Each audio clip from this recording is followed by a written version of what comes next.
The Social Network is a weird film. It's about coding, lawsuits, depositions, and Harvard. But it's one of the most exciting and gripping films of the 2010s. This movie should be boring. It should feel like homework. 2 hours of guys in hoodies arguing over who owns a website. It sounds like something that you would avoid at all costs. But somehow, Fincher and Sorkin created something that exceeds all expectations. They turned Facebook's origin story into a full-on thriller. There are scenes in this film that feel more intense than actual action movies. The pacing is razor sharp, and the dialogue is like verbal gunfire. And the weirdest part of it all, you already know how it ends. Facebook becomes massive, Zuckerberg becomes, well, Zuckerberg, and everyone gets rich. And yet you're glued to the screen like you don't know any of that. So let's dive in and figure out how this film makes it so you can't look away.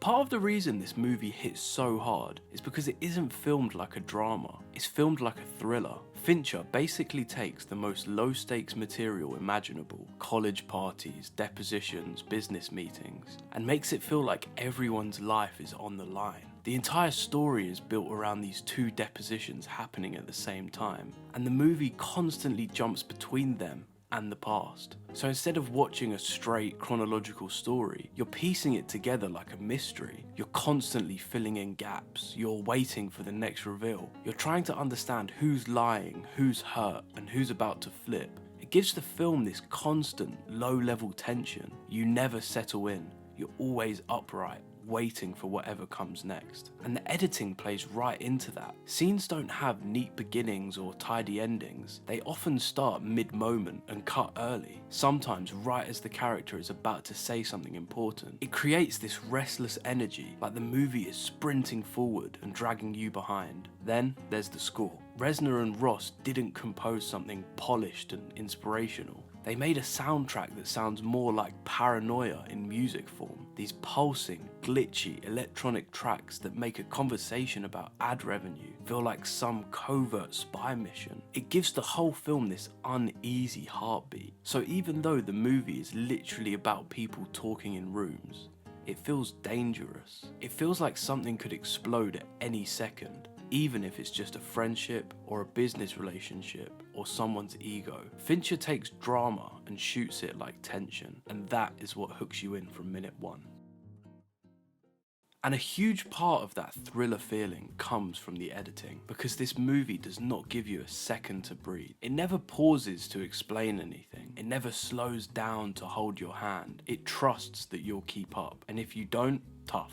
You'll notice scenes that often drop you right in the middle of a conversation. No warm-up, no setup, no easing in. It's like the movie expects you to already know what's happening, so it just goes. And because of that, your brain immediately switches to catch-up mode, which keeps you engaged without even realizing. The same thing happens at the end of scenes. They cut early, sometimes mid-line, sometimes mid-reaction, and it creates this sense of urgency, like the film is always slightly ahead of you. It almost forces you to keep watching just so you don't fall behind. And what's clever is how the editing uses the two deposition rooms like narrative anchors. You'll get a scene from the lawsuit, then a flashback that explains or contradicts it, then back to the deposition for more context, and then another jump that changes your perspective again. It's like being tossed between two competing versions of the same story, and you're trying to figure out what the truth is. That alone makes it more gripping than it has any right to be. But the reason the editing works so well is because Fincher's direction is so precise. The shots are controlled, the performances are timed to the millisecond, the pacing is tightened to perfection. It feels engineered, calculated, cold, which is the perfect point to jump into next.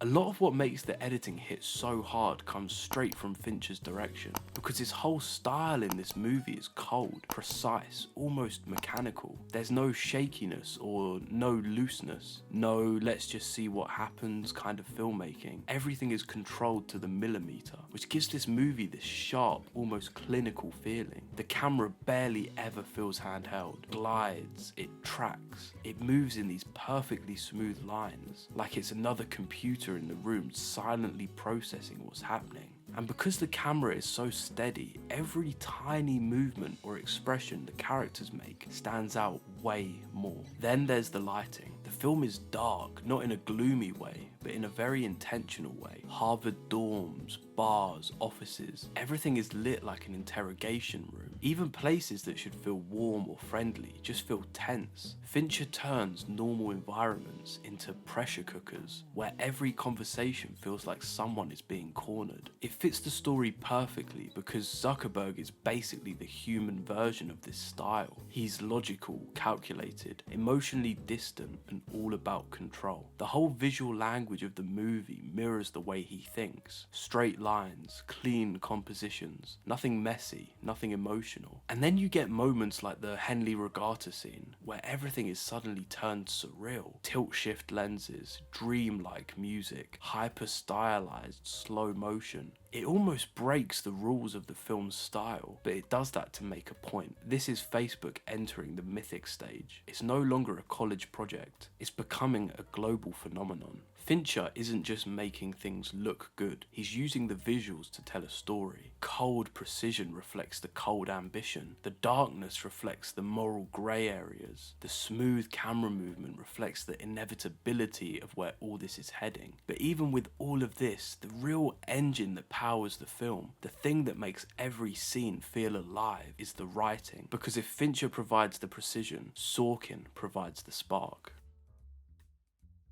The real action scenes in The Social Network aren't chases or fights, they're conversations. Sorkin writes dialogue like it's a sport. Characters don't just talk, they attack, they defend, they counter. They try to outsmart each other. Every conversation feels like a duel, and the weapon is whatever sentence lands the hardest. It's fast, it's rhythmic, and it's way too articulate to be realistic, but that's exactly why it works. People don't talk like this in real life, but they talk like this in the most entertaining version of real life. And because the movie moves so quickly, your brain doesn't even have time to question it. You just get swept up in it. And the dialogue isn't just witty, it's functional. Every line is doing something, revealing someone's motive, shifting the power dynamic, setting up a future betrayal, or just landing a character-defining punch. Take the opening scene, for example. It's basically a breakup in a bar, nothing special, but Sorkin turns it into this rapid-fire back and forth that tells you everything about Mark Zuckerberg within the first 2 minutes. He's defensive, arrogant, desperate to be respected, and completely unaware of how he comes across. The pace of that scene is his personality, and this carries through the whole film. Eduardo and Mark's arguments feel like someone tightening a wire. Sean Parker's scenes feel like a whirlwind of charisma and manipulation. Even the depositions, literal legal proceedings, feel like they're moving at 100 miles an hour. The dialogue becomes the engine of this movie's pacing. When characters speak this fast with this much tension, the film just naturally feels like it's constantly accelerating, even when nobody's physically doing anything. And what's so clever is how Sorkin uses the dialogue to show the rise and fall of these relationships. At the start, Mark and Eduardo sound like best friends, speaking the same language. By the middle, their conversations are awkward and brittle. By the end, they're basically speaking through lawyers. You can track the entire emotional arc of the movie just by listening to how the characters talk to each other.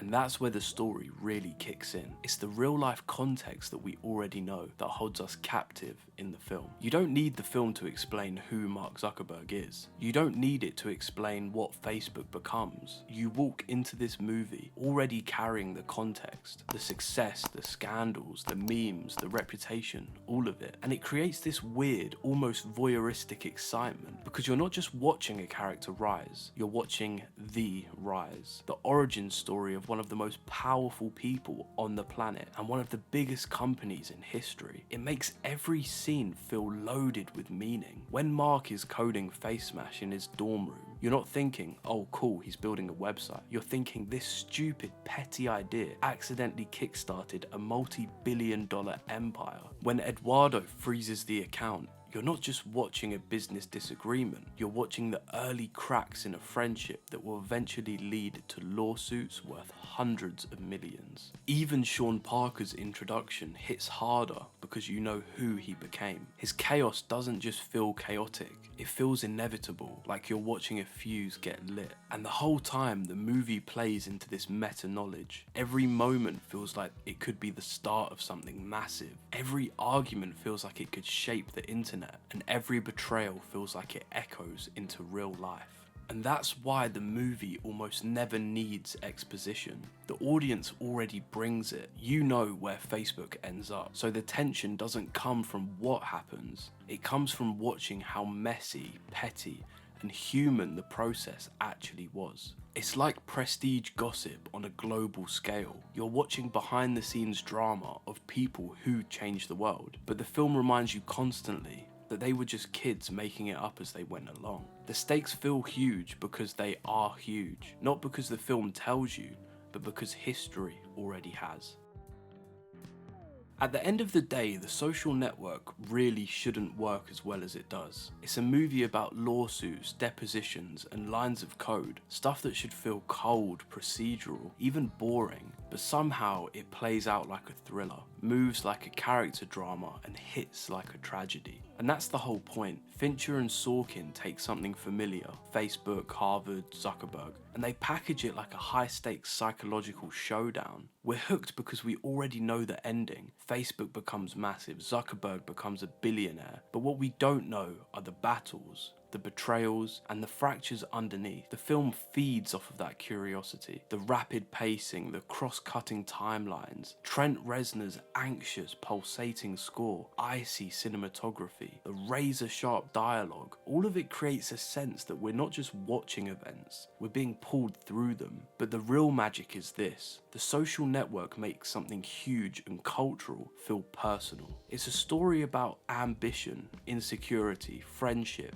power, and the cost of being brilliant but emotionally stunted. All because those are human flaws. Flaws that we recognize. We watch because we want to see where it all goes wrong. So why can't we look away? Because this movie is a paradox. It's a story we already know, but told in a way we've never seen. A tech origin story that feels like a David Fincher thriller, and it is one. A drama about a billion-dollar lawsuit that feels as tense as a chase scene. A film about the birth of a website, but really is about the death of a friendship, and that is what keeps you hooked. The coding doesn't matter, the money doesn't matter, even Facebook doesn't matter. It's the people, the tension, the motives, and the humanity. The Social Network isn't exciting despite its subject matter. It's exciting because the filmmakers knew exactly how to turn real life into a cinematic obsession.